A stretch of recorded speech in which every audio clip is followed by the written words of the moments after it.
Comment trouver sa place quand on se sent différent? Alors je suis à San Francisco et je suis vraiment pas loin de là où je bossais en 2004. D'ailleurs demain je vais revoir le boss de Astro Studio, donc là où je bossais. Ça va me faire super plaisir. Et ce qui est intéressant, c'est que quand je suis venu à San Francisco, j'étais une personne totalement différente. Et quand je dis différent, c'est-à-dire que je manquais beaucoup de confiance en moi, j'avais souvent besoin on va dire de la validation d'autrui, c'est-à-dire que je demandais beaucoup l'avis aux autres, j'avais du mal à affirmer mes choix, etc. Et c'est vrai que quand je vois tout le chemin que j'ai parcouru, j'ai un peu peine à croire que c'était la même personne. D'ailleurs, je pense que sur le plan tant physiologique, personnel qu'au niveau de l'état d'esprit, j'étais vraiment pas la même personne. On dit qu'il faut 7 ans pour que toutes les cellules du corps se renouvellent complètement.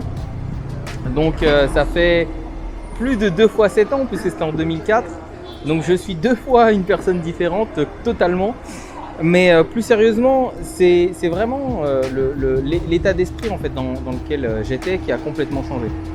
Et ce qui est intéressant pour moi en revenant ici, en étant une personne encore plus différente, en plus là je reviens, je suis papa, etc.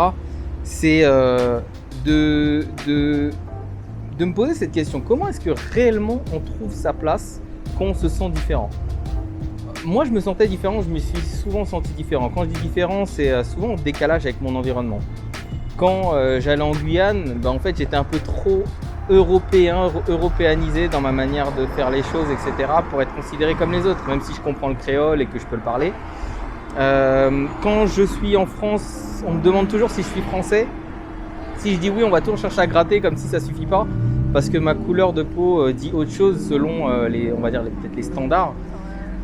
En banlieue, j'étais considéré comme différent parce que par rapport à mon entourage, je m'intéressais à des choses totalement différentes. À Paris, quand je faisais mes études sur Paris intramuros, j'étais pas vraiment considéré comme des leurs. Parmi les artistes, j'étais considéré comme différent parce que très intellectuel. Parmi les intellectuels, j'étais considéré différent parce que peut-être trop artiste. Enfin bref. Et encore, je fais quelques raccourcis, mais il y a eu plein de choses par rapport à mon niveau de vie aussi, parfois en décalage, on va dire, par rapport à certaines personnes. Ils estimaient que je faisais pas partie de leur monde, etc., etc. Donc en fait, trouver ma place, ça a souvent été un enjeu pour moi. De part aussi le fait que j'ai une couleur de peau, alors moi je me considère comme noir, mais on voit que j'ai la peau claire, on a du mal à me donner un âge, donc bref, c'est toujours la notion d'être presque le cul entre deux chaises, comme on dit de manière populaire. Et un jour, je me suis dit, mais est-ce qu'il ne faut pas arrêter de se poser la question et d'être tout simplement? Non pas de chercher sa place, mais de se la faire en fait. Et pour moi, c'est devenu presque après un mode de vie en me disant tiens, je vais même pas chercher à faire ce qui est considéré comme acceptable pour les gens comme moi, peu importe ce que ça veut dire, mais plutôt de faire ce que j'ai envie de faire moi. Et aujourd'hui je suis face à un nouveau, c'est pas vraiment un challenge, mais face à une nouvelle réflexion.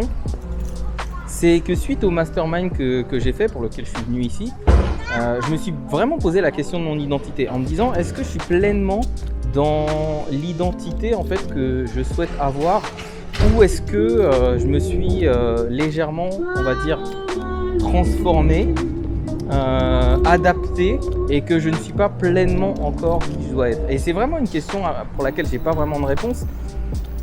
Et j'en parlais tout à l'heure à ma petite amie en disant, en vrai, moi je pense que mon positionnement, c'est un positionnement très hybride, sur lequel j'ai pas de modèle en vrai. C'est-à-dire que les personnes que je vois, peut-être les personnes qui m'inspirent, à certains égards, ne m'inspirent pas pour tout. Il y a des personnes qui m'inspirent pour leur créativité, il y a des personnes qui m'inspirent pour leur côté visionnaire, des personnes qui m'inspirent pour leur côté entrepreneur. Mais dans ce que je veux exprimer, j'ai pas de modèle en fait. Et si je pouvais donner l'exemple, on va dire le mélange, ce serait un mélange entre quelqu'un qui a la vision de Steve Jobs, quelqu'un qui a le côté à la fois critique et artiste d'Andy Warhol, quelqu'un qui aurait le côté entrepreneurial et avoir un impact en fait sur les gens, sur la transformation à la Tony Robbins, et aussi le côté on va dire éveillé, conscient, spirituel, peu importe le mot qu'on met derrière. Et en fait, là je me dis, je suis dans le même paradigme que j'étais il y a quelques années. Quand je suis revenu de San Francisco en 2005, du coup en France, j'étais une autre personne et j'ai dû me réinventer en fait, avec des choses que j'ai vues, que j'ai vécues à San Francisco, mais aussi cette identité qui était le moi de l'époque, tout simplement, que j'ai dû construire tout simplement avec ce que je ressentais et sans avoir de modèle. Et là c'est dingue parce que je suis 16 ans plus tard, de retour à San Francisco, avec de nouveau presque les mêmes questions pour d'autres raisons, avec d'autres challenges, mais en tout cas je me pose la question, je me dis, alors pas tant sur mon identité, c'est ça peut-être qui a changé, mais sur l'expression de mon identité. Comment est-ce qu'aujourd'hui j'arrive à montrer aux personnes qui me suivent un chemin qui est le mien, mais qui est le chemin de la créativité, qui est le chemin du visionnaire, qui est le chemin du conscient, et le chemin de l'entrepreneur. Comment est-ce que j'arrive à montrer ce cheminement? Comment est-ce que j'arrive à montrer ça en étant dans l'être et pas juste dans le faire?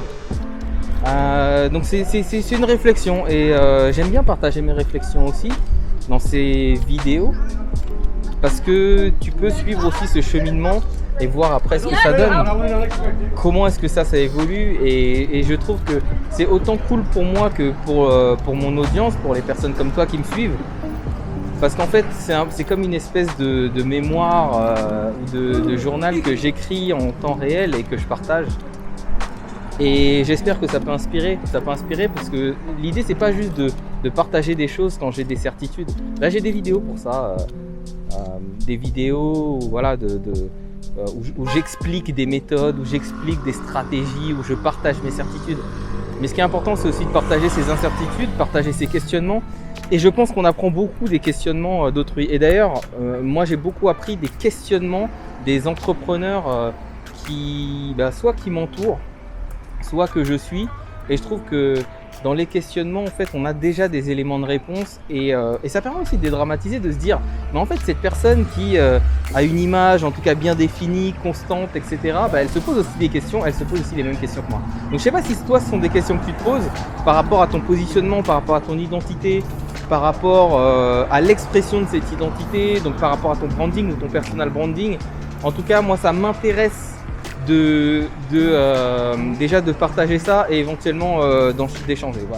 Voilà. J'espère que pour toi ces questionnements-là trouvent des réponses. Moi je sais, parce que tout m'a toujours montré que je trouvais mes réponses au fur et à mesure, même sans forcément trop chercher. Je pose l'intention et je pense que le chemin va se révéler ou se délier de lui-même. Ça m'empêche pas d'avancer, mais c'est vrai que dans une période où je suis en train de me repositionner, où je suis en train de travailler sur mon branding pour qu'il soit le plus en alignement avec qui je suis, c'est le genre de questionnement que j'ai presque, en tout cas aujourd'hui au quotidien, et je m'attendais vraiment pas à ça en fait. Je partageais il y a quelques jours sur Facebook un truc où je disais que quand je croyais me connaître, est arrivé un moment où je me dis c'est bon, là je sais qui je suis, voilà, tout est très clair sur mon identité, sur ce que je fais, sur où je suis. Boum, il y a une petite porte qui s'ouvre, et c'est un peu comme une boîte de Pandore en fait. Il y a plein de choses qui sortent de cette boîte, et où je me dis allez, il y a encore il y a encore à apprendre, et en fait c'est ça que je trouve génial. Pour moi la vie c'est aussi ça, c'est un cheminement. Il n'y a pas toujours des réponses, mais en tout cas l'idée c'est d'être en mouvement. C'est une de mes collaboratrices, Christine, qui disait très justement aujourd'hui en coachant les personnes de mon programme, qui disait en fait l'essentiel c'est pas forcément d'avancer, c'est d'être en mouvement. Et en tout cas je peux jamais dire si j'avance ou pas. Ce que je sais c'est que je suis en mouvement, et le mouvement ça crée des choses, et bien plus que l'immobilier. Voilà, il n'y a pas de conclusion dans cette vidéo. J'espère juste que ça t'a apporté peut-être des lumières, ou tu t'es senti moins seul dans tes questionnements.